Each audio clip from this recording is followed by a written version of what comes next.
Gentleman from Nebraska is recognized. Thank you, Mr. Chairman. Thank you, Commissioner, for being here today. I want to clarify, perhaps, there was mention earlier about special agents, especially within criminal investigation.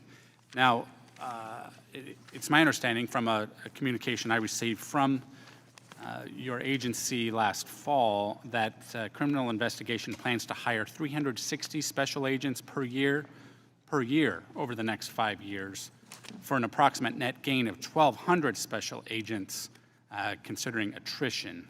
Is that accurate? That sounds about right. Again, Criminal Investigation Division, which deals with fraud and significant cases of tax evasion. Correct. And those special agents are armed. Okay. Those special agents are armed. Is that correct? They are armed. It's less than 3% of the IRS workforce. And they avoid magnetometers at airports and things like that. So they're law enforcement personnel.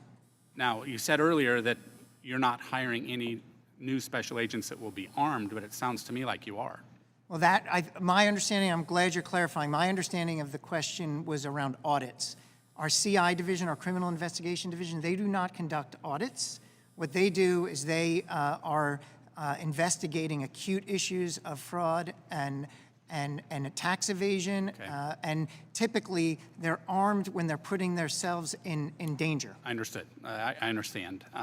But I think it's important to note that there is a difference. There will be new hires that will be armed, for the record. Now, last September, Secretary Yellen sent a letter to then Chairman Neal supporting Ways and Means Committee Democrats' efforts to provide additional funding for the IRS. I'd like to ask for unanimous consent to include that letter in the record. Without objection. Thank you. In that letter, Secretary Yellen addressed the long-term decline in the number of auditors at IRS and provided data showing the decrease in the percentage of taxpayers audited across a number of filer categories between 2010 and 2018. Can you clarify whether 2010, the date put forward by Secretary Yellen in 2021, is the historical average you were referring to as a long-term goal, emphasis long-term goal, once IRS ramps up to audit high net worth individuals? No, I would not clarify that. I would not characterize that as a goal. It's a benchmark. And we look at 2010 because that's the first year that started the steep decline in IRS resources. Okay. So we want to provide transparency to the American people that at the start of our decline in discretionary resources, this is what the world looked like in terms of audit rates. Okay, and there's a lot of confusion here in terms of what a lot of these numbers are. But, you know, there's consideration of income brackets, what those targets will be, and the percentage of taxpayers within each bracket who are being audited. But when you're attempting to adhere to the instruction, what metric will you actually be using? Will it be that distribution across brackets, or are there other numbers to consider?